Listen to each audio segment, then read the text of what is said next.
వస్తుంది వస్తుంది. నమస్కారం అండి. నమస్కారం సార్. నమస్కారం. బాగున్నారా? బాగున్నాం సార్. ఏమి లేదు, మీరు వస్తారు ఊహించలేదు, అందుకని నేను కొంచెం ఏమి లేదు. ఈరోజు నర్సీపట్నం ఓపెన్ చేసాం. నేను తీసుకున్న నిర్ణయానికి నాకు కూడా చాలా హ్యాపీ ఫీల్ అయ్యాను.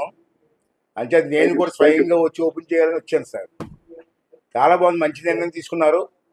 ఎందుకంటే ఏదైనా అవసరమైతే జిల్లా పరిషత్కి వెళ్ళి కార్యక్రమం చేసుకునే పరిస్థితి ఉంది. ఇది ఈరోజు అక్కడికి వెళ్ళకుండా సుమారు 77 ప్రాంతాల్లో ఏర్పాటు చేసి ప్రజలకి వాళ్ళ సమస్యలు చెప్పుకోవడానికి, పరిష్కారం చేయడానికి మంచి అవకాశం ఇచ్చారు సార్.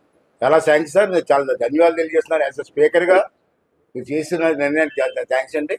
అలాగే అధికారులకు కూడా ప్రమోషన్స్ ఎప్పటి నుంచో పంచాయతీరాజ్లో బీడీఓస్ ఉన్నప్పుడు, సమితులు ఉన్నప్పుడు ప్రమోషన్లు వచ్చాయి సార్.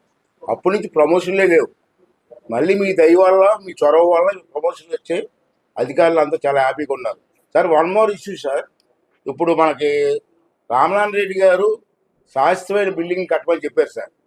చాలా బాగుంటుంది సార్. ఒకటే మోడల్ కడితే బాగుంటుంది. అయితే ఇప్పుడు నా ఆర్థిక పరిస్థితులు ఇబ్బంది కాదు కాబట్టి మినిస్టర్ గారిని తిరుపతి దేవస్థానం నుంచి కొంచెం అప్పు ఇమ్మనండి సార్. అప్పు ఇమ్మనండి సార్. ఒకేసారి మనం బిల్డింగ్ కట్టాలి. రెండోసారి one more last issue sir.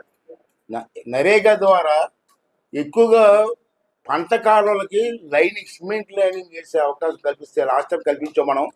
బ్రహ్మాండంగా జరిగింది. ఇరిగేషన్ ఛానల్స్ కి పంట ఈ సిమెంట్ లైనింగ్ చేస్తే వాటర్ ఎక్కడ కూడా వేస్ట్ అవ్వకుండా పొలాల్లోకి వెళ్ళే అవకాశం ఉంటుంది సార్. అది ఒకసారి ఆలోచించేయమని చెప్పి తమ రిక్వెస్ట్ చేస్తూ, మరి మంచి కార్యక్రమం చేసినందుకు మరి మనస్ఫూర్తిగా నా తరఫున, మా నియోజకవర్గ ప్రజల తరఫున, అందరి తరఫున, జిల్లా తరఫున ధన్యవాదాలు తెలియజేస్తూ సెలవు తీసుకున్నాను సార్. నరేగా డైరెక్టర్ గారు కూడా ఇక్కడ ఉన్నారు సార్. నోట్ చేశాను సార్. అది మీరు చెప్పింది లాస్ట్ ఇది. Will look into it sir. Will possible almost explore చేయమని చెప్పారు సార్ ఆల్రెడీ. ఓకే అండి. Will take it far. Thank you.